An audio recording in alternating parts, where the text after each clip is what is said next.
Ассалаумағалейкум, тарих сүйер қауым. Бүгінгі әңгімеміз Алтын Орданың Берке ханнан кейінгі Тоқта Темір өзінің мұрагерін қалай сайлап, және де Алтын Орданың мұсылман еліне айналуы. Тоқта Темір өзінің артынан мұрагерлік қалдыру үшін өзінің ұлы Елбасарды тағайындайды, бірақ Елбасар құрылтай болмай тұрып бір жыл бұрын қайтады. Ұзақ ойлана келе Елбасардың үлкен ұлын, үлкен немересін таққа отырғысы келеді, мұрагерлік қылып қалды. Ол кездерде Алтын Ордада ханның билігі әлсіз болды. Әрине бәрі ханның қандай беделі бар және қалай билейтініне байланысты бұл тығыз адамның тікелей өзінің қасиеттеріне қарай. Құрылтай басталып, бір жылдан кейін Тоқа Темір немересін апарып құрылтайда бәрі қолдайды деп сен. Бірақ ол кезде оның Тоқа Темірдің екінші ұлы да таққа таласын бастады. Үлкен құрылтай кезінде Тоқа Темірдің немере інісінің баласы Өзбек хан да келді. Сол кезде Өзбек ханды Алтын Ордадағы барша мұсылман қабылдаған, ру бастылар қолдап үлкен беделді болды Өзбек хан. Сол кезде Тоқа Темірді әкесінің өліміне қатысы бар деп айыптап, Тоқа Темірді және де оның немересі олардың балдарын түгелдей әулетімен қырсайды. Әрине мұсылман діні қара халық емес және ақсүйектердің діні ол. Көптеген ақсүйектер мұсылманды қабылдап, әрине ру тайпалар арасында да беделі өсті. Сол арқылы билікке де келу тез болды. Бәрі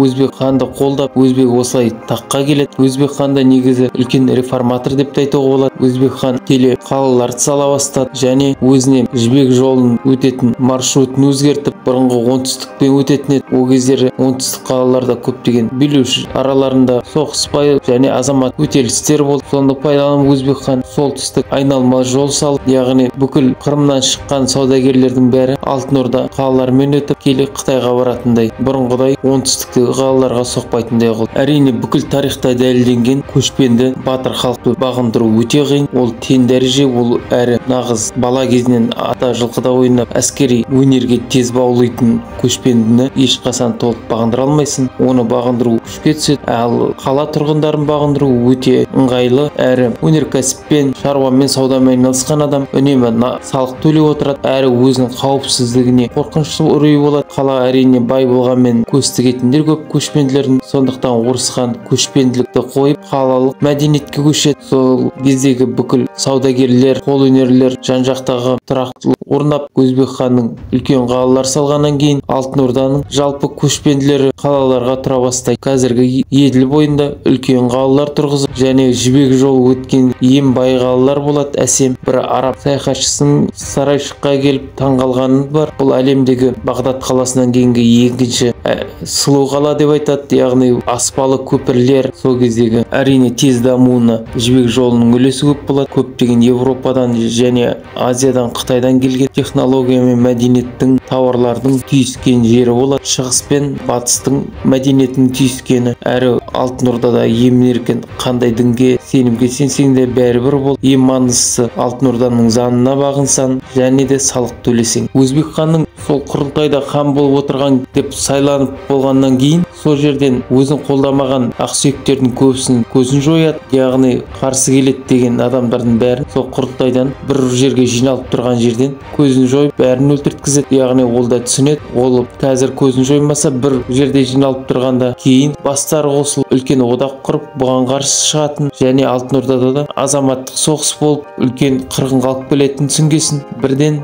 ақсүйектердің көзін жояды. Өзінің тума-туысқандары болса да Өзбек хан мен тікелей өзбектердің, яғни қазіргі өзбек ұлтының байланысы бар деп айтады. Әрине бар, оның шығу тарихы жалпы шежіреде 92 рудың, қазір өзбектер өзінің шежіресінде айтады, 92 рудың шығу тарихы кезінде Шыңғыс хан 7 ұлына 7 ұлыс беріп атты, әрқайсысына өзінің шағын ұлыс беріп бөліп атқанда әр ұлысқа өзінің ұлдарына 4 қаратшы берді. Яғни қаратшы деп аудармасы қазақтарда аталық деп айтады. Яғни олар Шыңғыс ұрпақтарына ұстазы болып, әрі ел билеуді, саясатты үйреткен адамдар. Олар әр рулардан адамдар болғасын, солармен бірге сол рулардың есімдері, рулары келді бірге. Сондықтан да жалпы Шыңғыс ұрпағының 20-дай ұлыс болды дейді. Кейбір ұлыстар пайда болып кейін жойылып кетті. Жалпы сол 4 аталықтардан тараған рулар тайпаларын қосқанда 92-дей ру жиналады. Сондықтан шежіреге 92-дей қазақтарда да бар. Қазақта 92 қыпшақ, баулы қыпшақ деп айтады. Сондықтан жалпы өзбектерде емес қазақтарда да келсе, жалпы сол 92 рудың